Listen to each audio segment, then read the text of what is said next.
to welcome everybody, both those who are online and those who are here in person. Thank you very much for coming. I realize we're into the exam period at Rhodes, so really impressive.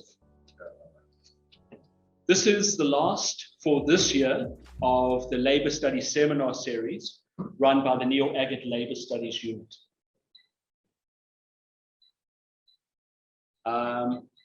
The aim of the series really is to look at labour studies in a broad way. So we do some quantitative stuff, we do some historical stuff, we do some policy stuff, we look at movements, there's a wide range of things. So pretty much a broad approach. I'd like to thank our partners, the Frederick Urban Stiftung, South Africa, who have made this event possible, with whom we work on the Labour Studies seminar series and also on the Vuyisile Mini Worker Schools. And we'll be having a Vuyisile Mini Worker School later in the year. Nice way to cap off October. Today, it's my pleasure to introduce Mattie Webb. There she is. Hello, Mattie. We were very pleased to host Mattie as a Fulbright Fellow. A bit difficult in the lockdown, but eventually we got her here. And Mattie's work is very interesting. I'm not going to say too much about it, but Mattie is working on internationalism. She's looking at labor, and I think she's at the same time doing something different. She's looking at things from a more bottom-up way, not just looking at, say, US foreign policy in terms of this politicians, this ordinary people, how they used, how they shaped these processes. Now, the way we normally do these sessions is the presenter will speak for about 35 to 40 minutes or so. We'll then open up for questions, comments. We usually take a bundle, allow the person to then respond. And we really want to emphasize there's no hierarchy at the seminar. Okay? We encourage everybody to participate. Don't think there's a question that's going to make you look bad or that you need to score points here. Just engage, have fun. I want to mention one last thing, which is Mattie is doing her PhD. And I know there's a couple of postgrads here. It is doable by actual existing human beings. As you become producers of knowledge and not just consumers, these spaces of engagement and debate and sharpening your perspectives, hearing new ideas are very, very important. So with that, it's my pleasure to hand you over to Mattie, and she's going to take it away from here.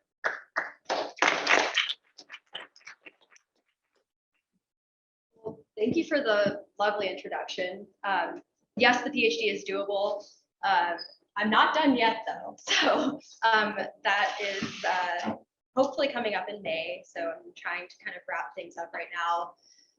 What I'm presenting to you is chapter 6 of my dissertation, so which I know some of you call thesis, and I'm hoping to eventually make that into a book one day. That's my aspiration.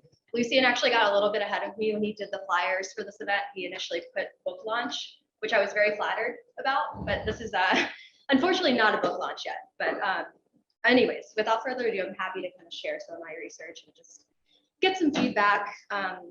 As Lucian alluded to, I kind of came at this project from the perspective of a diplomatic historian, from the perspective of someone who studies US foreign policy. And so I'll explain a little bit in this presentation, but my perspective really changed once I came to South Africa and started to actually do some of the research on the ground with NALSU, talking to people who were actually involved in these movements. And therefore, what I'm trying to do is kind of mold and mesh together histories of US foreign policy with more bottom-up social histories based on oral history interviews and other things like that. So that's what I'm trying to do. It's yet to be told if I'm successful in doing that, but this is, I think, a project that I guess I need to share the screen so you can kind of see where I'm going here. But this project, I think, really does try to kind of mesh together foreign policy with social history. And I really look forward to your feedback just to see how that is received. So anyways, more or less, just in brief summary, this dissertation explores the transnational history of the anti-apartheid movement by centering South African workers, particularly those who were employed by US multinational companies that signed on to these human rights codes of conduct, such as the Sullivan Principles, which if you haven't heard of that, I'll dive into that in a little bit more detail throughout this presentation. So although the US business community exploited apartheid for strategic and economic advantage, earlier chapters of my work show that kind of by the late 1970s, reform-minded activists decided to kind of challenge this network or this framework with a model that was ethically based, but still grounded in kind of this business-centered self-interest. So this is where the multinational workplace comes into play. In 1977, this isn't necessarily where I start the dissertation, but this is kind of a really major focal point of kind of my broad framework. So in 1977, an African-American civil rights activist, preacher, board member of General Motors, so this guy who wears many hats, his name's Leon Sullivan, he introduced the Sullivan Principles, which in essence was a voluntary code of conduct for US multinational corporations in South Africa. And it intended to promote ethical work practices, desegregation of the workplace, and equal pay for equal work across racial lines. And so again, this is in 1977, and this is a transnational US civil rights activist who's really taking his first foray into foreign policy and South African matters. So my broader dissertation explores the often competing views and activities of South African workers, the US private sector, and African American leadership from 1972 roughly to 1987. So hopefully a later project will kind of push beyond the scope of that time frame, but that's more or less what I'm constraining the dissertation to at the moment. So by mapping transnational connections of these key actors, my dissertation, which is titled Diplomacy at Work, argues that workers and trade unionists in both South Africa and the United States were central to the global anti-apartheid movement and to the unraveling of apartheid in the workplace and beyond.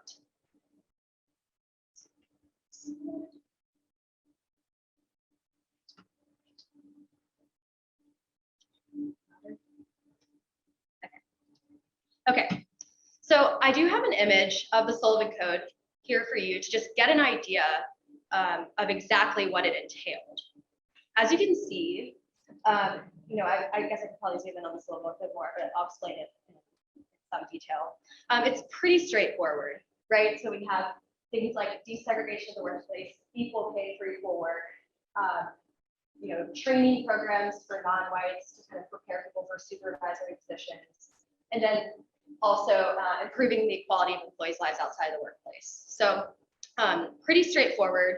Sullivan would eventually kind of add to this code over time because he was being pressured from South Africans, from activists in the US to kind of evolve it. So eventually he would add an addendum that, for example, stressed trade union recognition and kind of encouraged US companies to recognize and work with unregistered trade unions. So now for the question you might be considering as an American sits here, telling you that it's important to understand and make sense of the US role in the anti-apartheid and trade union movements. Why does this story matter, right? So this is very common question as historians go about their work is what is the broader importance, what is the broader significance of this story? So the story of how workers themselves co-opted the Sullivan Code and used it to challenge major US companies is at the present largely absent from the existing literature on the anti-apartheid movement and South African labor. So as you can see here, these were the companies we're dealing with, the US companies, these were very major employers in South Africa, although just to kind of underscore this, South Africans who worked at US companies only accounted for roughly 1% of like the total workforce. So something to kind of bear in mind, but again, this is just to give you an example of, some of the companies that you've probably heard of that employed US subsidiaries that employed South Africans. So additionally, much of the literature, the existing body of work that discusses the Sullivan Principles in detail is largely limited to chapters and books that are still in development. So there actually hasn't been a lot of work on the Sullivan Principles. And when I came across them in, just a random book, I was very curious of, I wanted to learn more. So I looked up Sullivan Principles, and there wasn't a lot out there other than, again, chapters or maybe some emerging articles. But my question that I was sort of grappling with at this point was, is this absence because it's not an important story to tell? Like, why are the Sullivan Principles not so central to the anti-apartheid literature? Were they just insignificant? Like, are they just not worth examining in more detail? Certainly, you can guess that my answer to this question is no.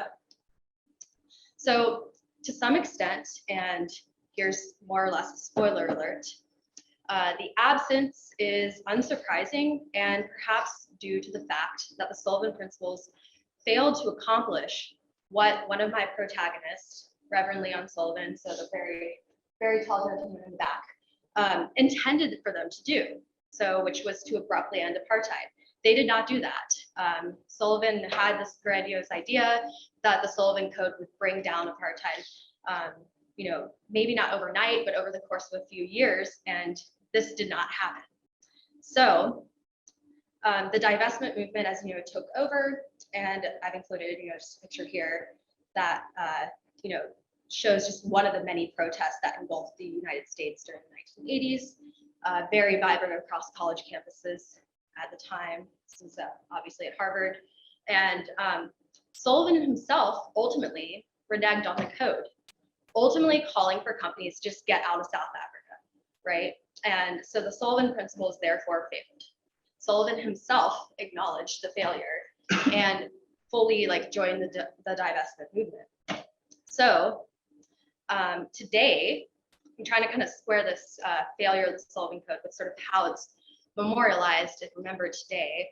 And in business circles and in business histories, as well as in if you go to a business history conference or something like that, you'll hear about the Sullivan Code and other corporate codes of conduct in discussions about the efficacy of corporate social responsibility and the ways that the private sector can be leveraged to promote change. So I guess thinking about this, so you have the failure of the code combined with its not infrequent reference in present day discussions of the role of corporations in promoting social change. Kind of this combination, this very curious combination, compelled me to look at it in more detail, or at least told me that, okay, if people are citing this as an example of a successful model today, then maybe this is something that needs to be examined in more detail in the past. Because it was also kind of frustrating to see business circles saying, here's a successful model of corporate social responsibility, when I knew that, from my own research and reading, that it didn't work. So that's kind of where I'm coming at this this question of kind of the efficacy of the code and its, I guess, memorialization in the present. So what successes did the code have? And was it used in any way that might not be so apparent from the start? Is there anything redeeming about its place within the broader anti-apartheid movement? If something failed at first glance, is it even worth examining at all? And then obviously, my response is a resounding yes. So historians do like, I don't know if anyone's a historian here, but historians really like to discuss historiography and large body of literature that they're building on. I don't want to do that too much today because it doesn't make for the most engaging conversation. So I'll try to keep this part fairly brief, although kind of acknowledging some of the work that this chapter draws from. So all those questions that I just discussed ultimately led me to NALSU and some of my work in South Africa, which, I was here, in Grahamstown last year for about 6 months or so, 6 or 7 months, working on this project. I, of course, build on a variety of scholars and kind of just, giving you a few examples, both US and South African literature. And of course, living in South Africa gave me the chance to sort of decenter the United States and, put South Africans a bit more closer to the center of the story. I combined archival research with oral history interviews. And here I am with some of my narrators sharing a meal in Port Elizabeth. And then here's one of my female narrators. So narrators is just a term that oral historians use in lieu of interviewee.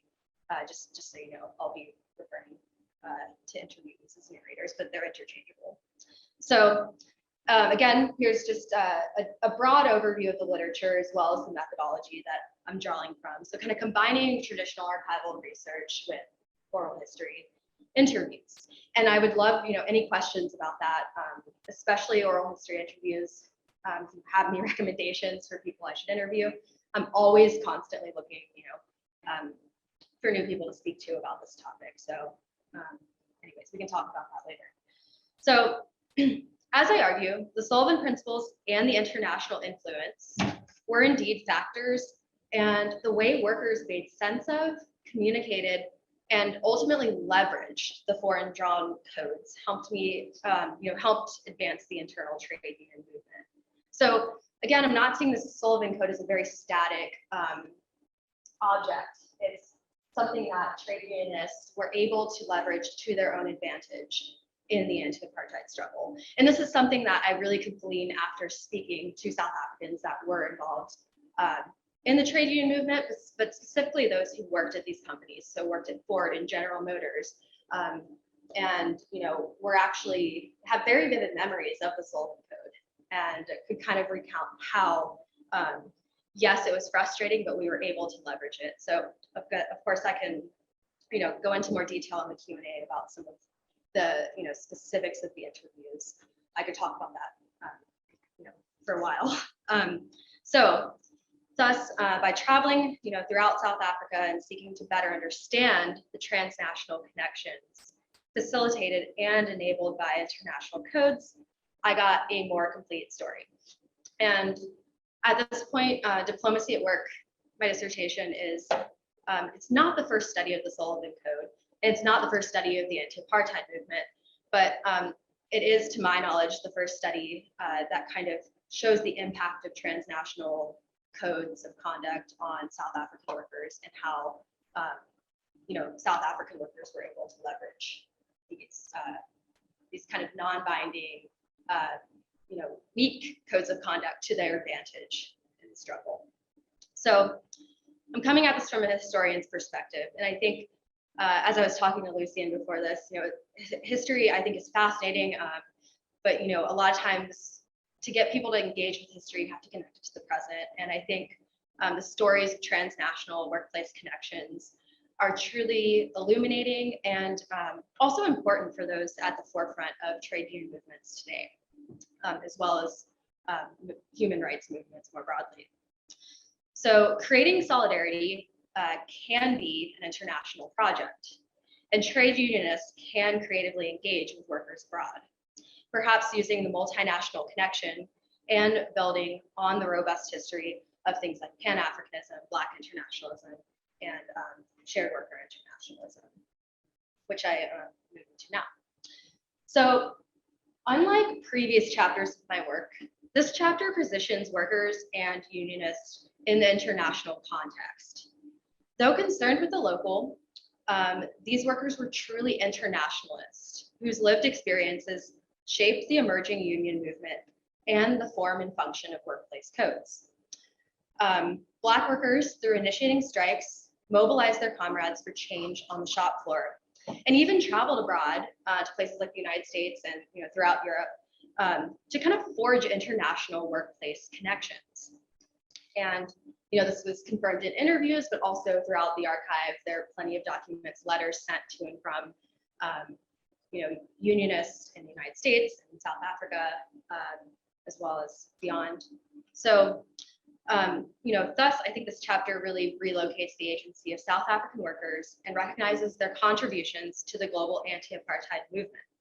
And of course, using oral history to kind of, provide more of a compelling narrative to tell the story and situate workers historically. So, in kind of preparing this presentation, I've also realized this is a story about place and space. The South African workplace, in particular the multinational workplace, figured prominently in the global anti-apartheid movement, and also in particular the American trade unionist imagination. Worker internationalists were exposed to the possibilities of a post-apartheid world. In many cases, this was workers who traveled, to the United States, maybe in the 70s, when if they arrived in the US, recounted the feeling of freedom and the feeling of hope and possibility of interacting with Black people in the United States at the time. So really these were pretty formative moments when workers were able to kind of travel abroad and engage with unionists in the United States. So notably too, they also shared their experiences with the rest of the world. In response, American trade unionists, so I've also done a lot of archival research in the United States as well, visiting trade union archives as well as kind of foreign policy archives. So trying to get a very full picture, or the fullest picture I can possibly get. So American trade unionists, through such avenues as the Congressional Black Caucus, the Coalition of Black Trade Unionists, which I'll go into detail in a little bit, and the Labor Committee Against Apartheid, were able to ignite grassroots solidarities with their South African comrades. Thus, these worker internationalists shared struggles and strategies across borders. So this is a very transnational story, but not necessarily from the perspective of elites, or like plenty of people have written about people like President Carter and his interaction in South Africa. But this is more of like from the grassroots level, people who were very involved in the trade union movement in the United States and South Africa. So therefore, I want to kind of introduce this idea of shared worker internationalism, a concept that more or less builds on the frameworks of Pan-Africanism and Black internationalism, and kind of much of the existing work in the school of thought. Though the Black experience remains preeminent, the trade union movement was of course very diverse and included influences that kind of transcended Black internationalism. I see shared worker internationalism as more or less a part of Black internationalism, and more as a framework that reflects my interactions with workers across racial groups who centered their identities as workers and internationalists. So some of these images, I think here I didn't really explain it in too much detail, but more or less kind of illustrate the general intellectual premise of shared worker internationalism. So you have flyers, conferences, as well as just a general outline of pressures on companies and how groups like the ICFTU would in turn interact with corporations and shop stewards in South Africa. So again, just kind of giving a very quick snapshot at what some of these materials that I'm kind of pulling out of the archives actually look like. So let's go to the next slide. All right, so in bringing together Americans and South Africans, the multinational workplace in particular was a key space in which battles and debates over reforms and an eventual end to apartheid unfolded. Although in part providing a forum through which to target and challenge corporations and their complicity with apartheid, the Sullivan Principles, again, this framing device that sort of is driving a lot of my dissertation, actually eventually faded into the background, with worker-led organizations really taking control of the movement and kind of building on the structures and kind of the promise that Leon Sullivan more or less kind of infused into the multinational workplace. So, again, like some of the materials that I'm drawing from, the South African Labor Bulletin, a great source. This is one place where some of the discussions of the trade union movement and the Sullivan Principles collided. And this is just an not episode, an issue that discussed Ford Motor Company in great detail, kind of detailing a lot of these 1979 strikes, which I discuss in earlier chapters of my work. So by focusing on the way the Sullivan Principles and external reforms also neglected to understand or make sense of the impact of separate development, shows that workers and international activists developed their own paths intentionally. The Sullivan Principles were very limited. If I haven't underscored that enough yet, these were not strong. They were not binding. No corporation had to sign on to this code, but they mostly kind of chose to for a variety of reasons. They were limited. They often focused on cosmetic changes, the fruits of which you can kind of see in this newspaper clipping here, as well as this image here. So very focused on kind of outwardly showing the United States and concerned and anti-apartheid activists that, oh, we actually already segregated the workplace. Look, here are these images that show that. So again, very focused on cosmetic changes and less so on actual change that targeted things like separate development. So as apartheid actually got worse in South Africa, multinational corporations were kind of, showing the world images of desegregation, which again, very limited, only limited to the workplace, didn't extend beyond the workplace. So yeah, there's plenty of ways you can critique the Sullivan Code, and I'm happy to jump on board there, but that's not the point of the story, right? It's more about how it was leveraged in ways that were very creative and by workers and unionists. So this chapter, again, just to kind of give another brief summary, I think it really builds on earlier chapters by zooming both in and out, examining the local as well as the international, considering the ways local reforms or the local informs the international context. It discusses the dual challenges faced by the South African trade union movement in the 1980s, building international solidarity and maintaining a sense of internal cohesion. Secondly, it tells a story of the shared worker internationalism in the ways South African workers built transnational solidarity, in part through the use of the Sullivan Principles and transnational codes of conduct. Both locally as well as internationally, workers leveraged the very small but tangible degree of reforms they were allocated as a means to further challenge apartheid in the workplace.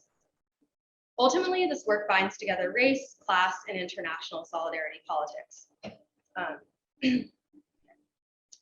So this section I'm pretty excited about just because I discovered a lot of this material about a month ago and was able to kind of integrate it into this chapter, hopefully in a way that I think kind of adds to the general internationalism by kind of saying, okay, it wasn't just South African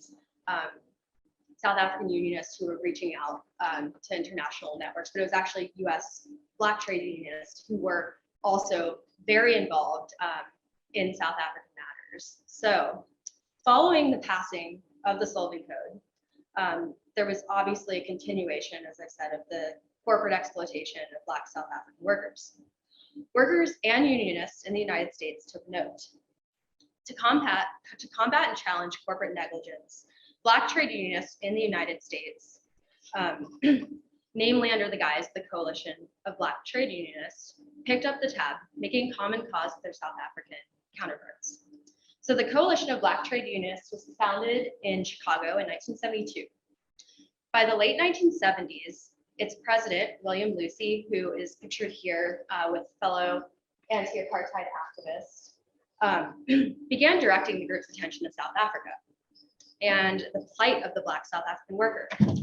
In 1980, the CBTU was actively supporting strikes in South Africa, sending funds to workers and unions, and generally raising this awareness of worker livelihoods in South Africa. The CBTU drew international connections with Black workers in South Africa and was aware of this local context.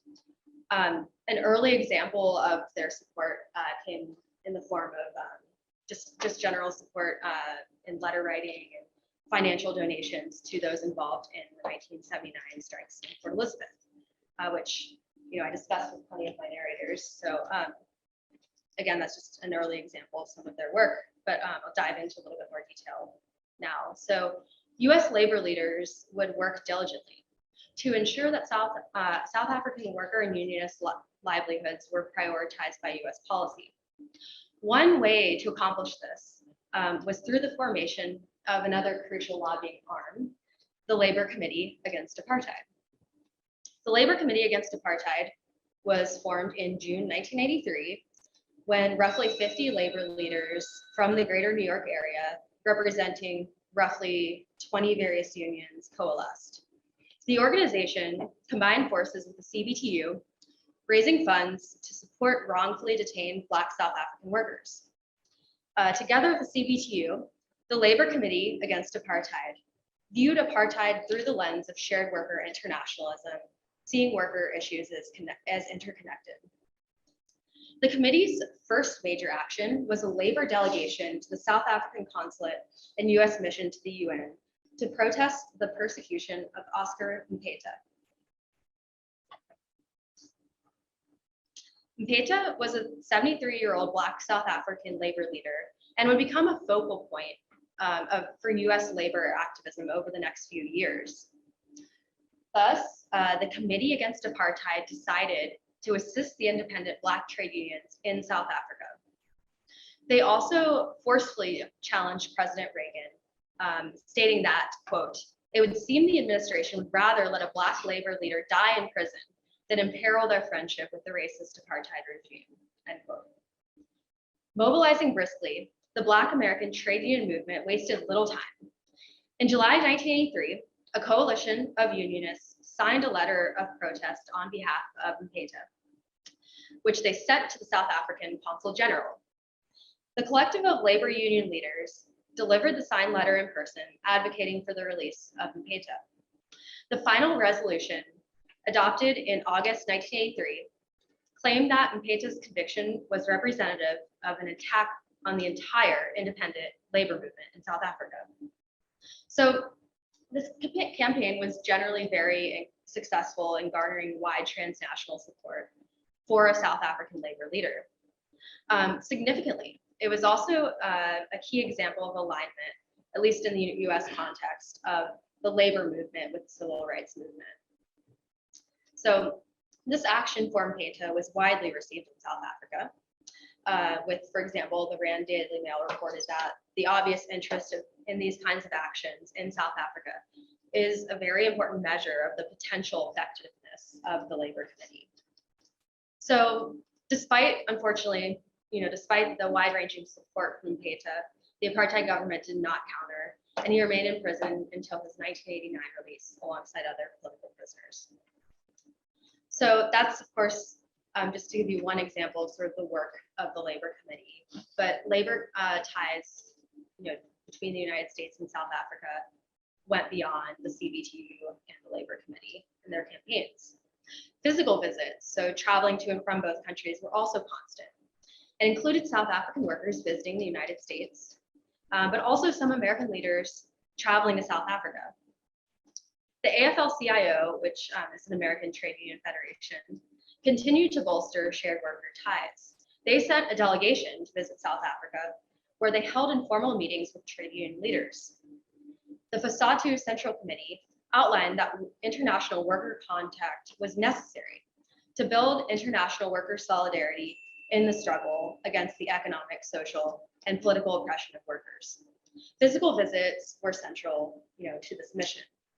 And of course, I don't have time to go into great detail here, but many of the people I interviewed, of course, took part in these travels and, remembered fondly, their time visiting, say, like New York, or even universities like Howard University, which is historically Black university in the United States. So, these travels were things that workers very clearly remembered when I asked them. And I don't know, again, as an oral historian, I like to examine kind of every little bit of the interview. And like maybe as an American interviewing them, that kind of helped jog their memory about, their time in America. So, again, something that I think will remain kind of central to my methodological approach, always reflecting on the surrounding at the time of the interview and how things like that can really affect a person's memory. So happy to talk about any of that later. So, as an oral historian, I'm very fascinated by that.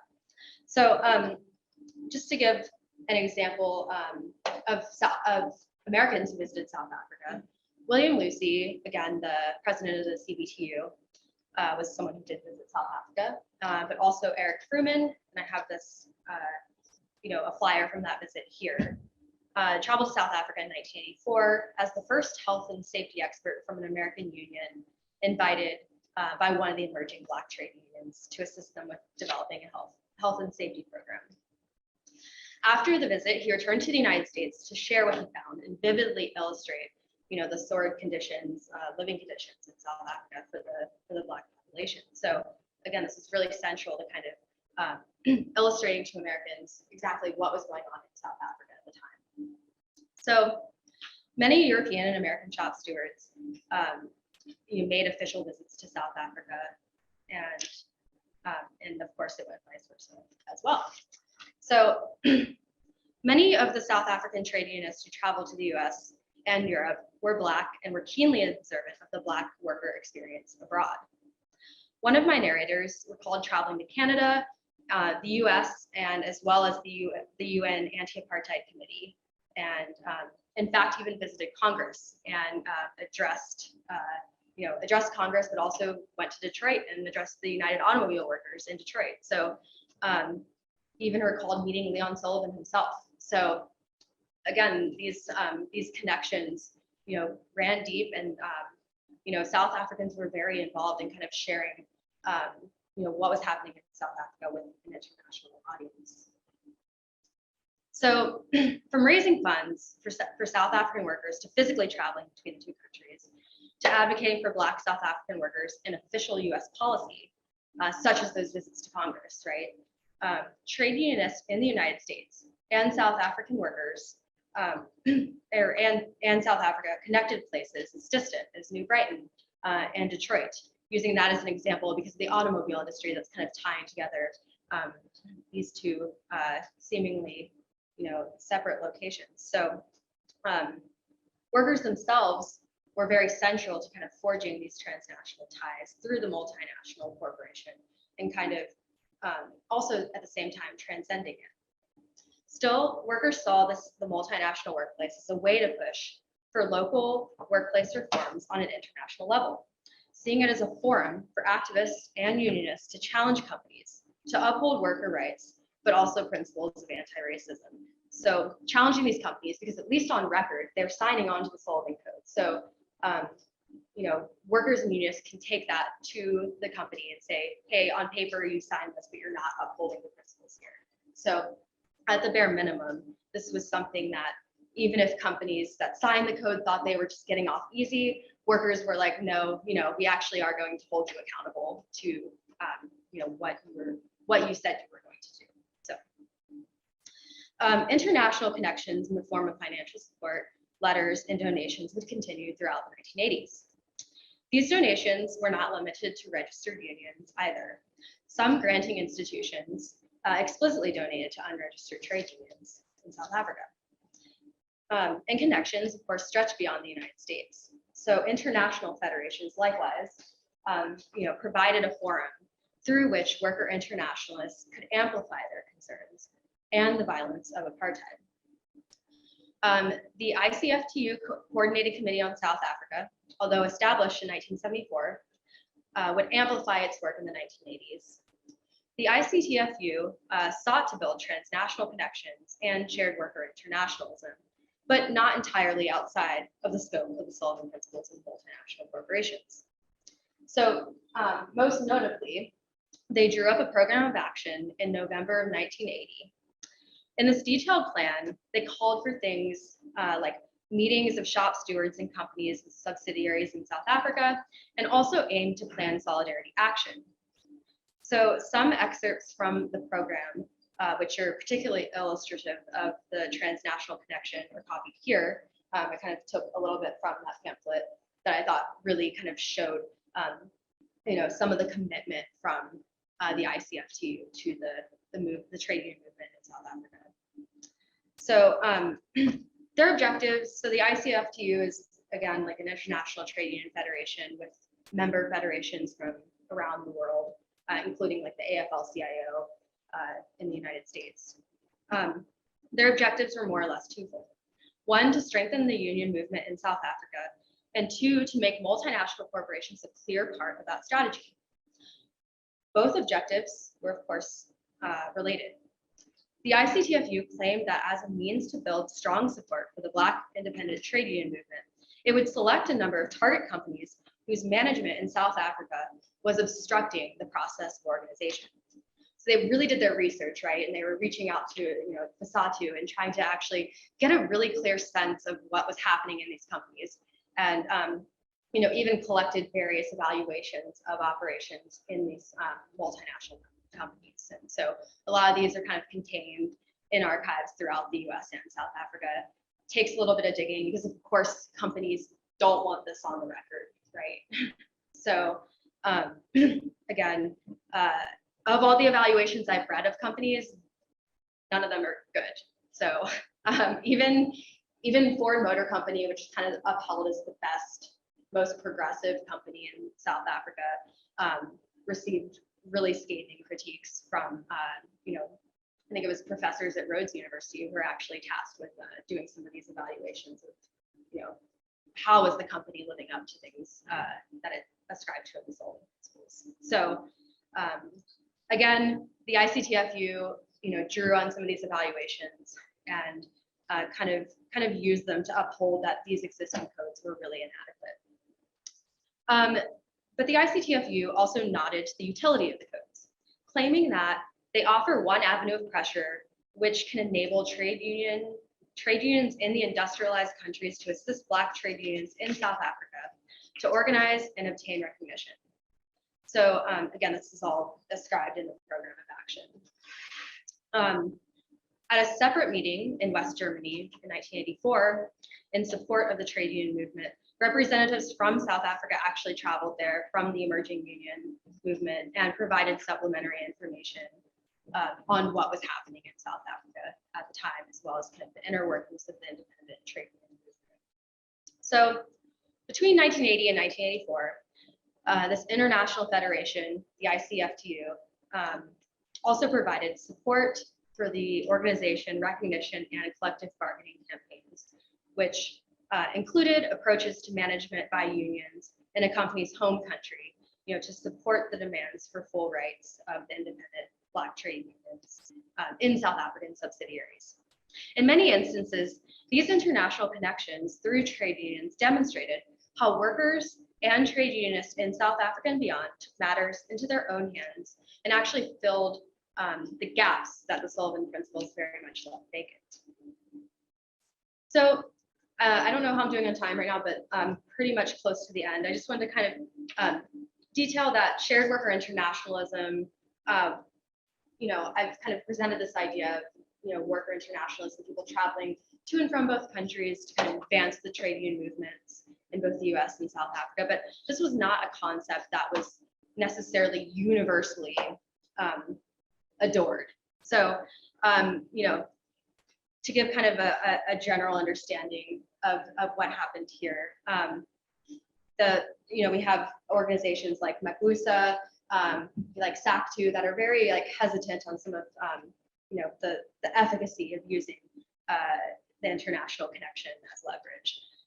Not necessarily against building connections with international federations, but organizations like Mabusa, I came across some letters, like even the one here that kind of details some of the fissures within the emerging trade union in South Africa, but also kind of in separate pamphlets, they do tend to also discuss how sending unionists abroad is a waste of money, and how, why are emerging South African trade unions, and, in particular, thinking about the FASATU unions, why are they wasting all this money to send unionists abroad when they could be using it locally in ways that affect workers, more obviously in South Africa. So this is just to kind of give a general idea that yes, the shared worker internationalism existed, but it wasn't fully accepted. So another image that I have here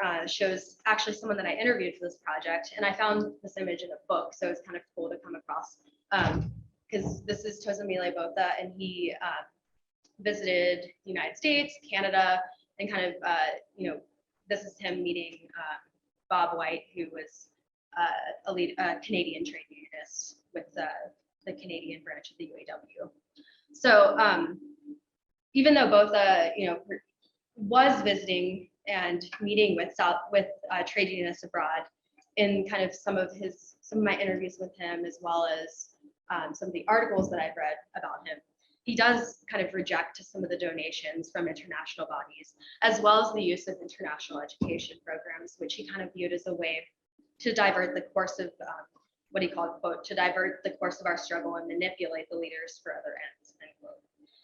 And he was a representative of SAC2 here when he's meeting with Bob White.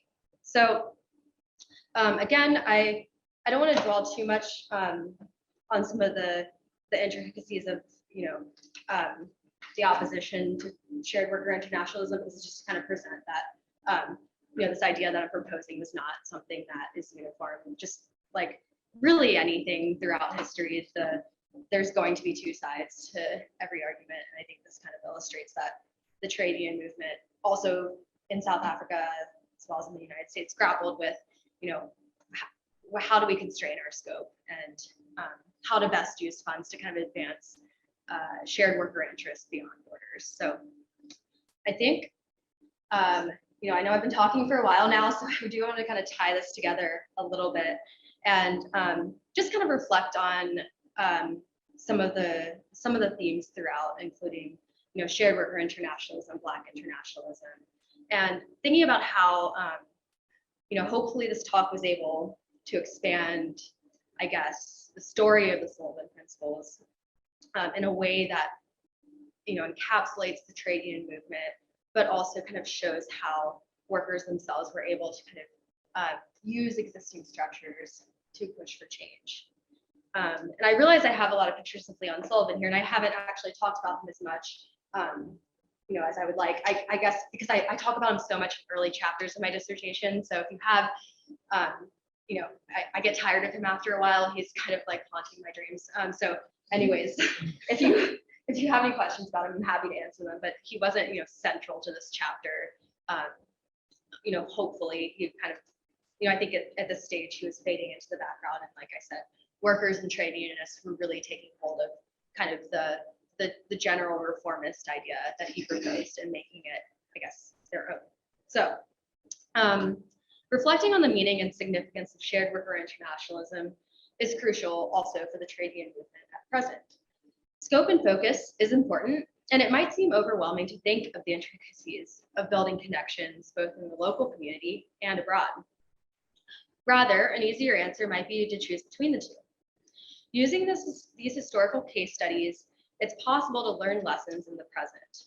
So, questions do exist. Was there utility in seeking an international audience? Like what, as I present this today, and as we kind of reflect on how the trade union movement can grow at present, what was this successful? Is this something like, worth pursuing to advance the trade union movement today? And also, how are the connections between civil rights activists, trade unionists, and anti-apartheid activists unique to that specific time? Have we lost sight of presenting a sense, some sense of a uniform front? All told, I think we can kind of glean, hopefully from this talk, that we can learn just as much from what failed as sort of what succeeded. And, by looking at really this failed effort, I think we can also kind of learn, well, what aspects of it were successful. So although the Sullivan Principles ultimately, weren't successful, they actually, I don't have any images here, but they did live on, although Sullivan reneged on the code in 1987, it became in the 1990s the global Sullivan Principles, which was just a very general commitment to human rights principles, and under Leon Sullivan's support. So I think that's roughly it for me. And I'm happy to take any questions. I'm still very much working on this chapter. This is very much a draft. So anything feedback you have is something that I can implement and add to the broader dissertation. So thank you, everyone. And thanks for having me. I really appreciate you coming during your exam period. I've been there before, so much appreciated. So thank you very much.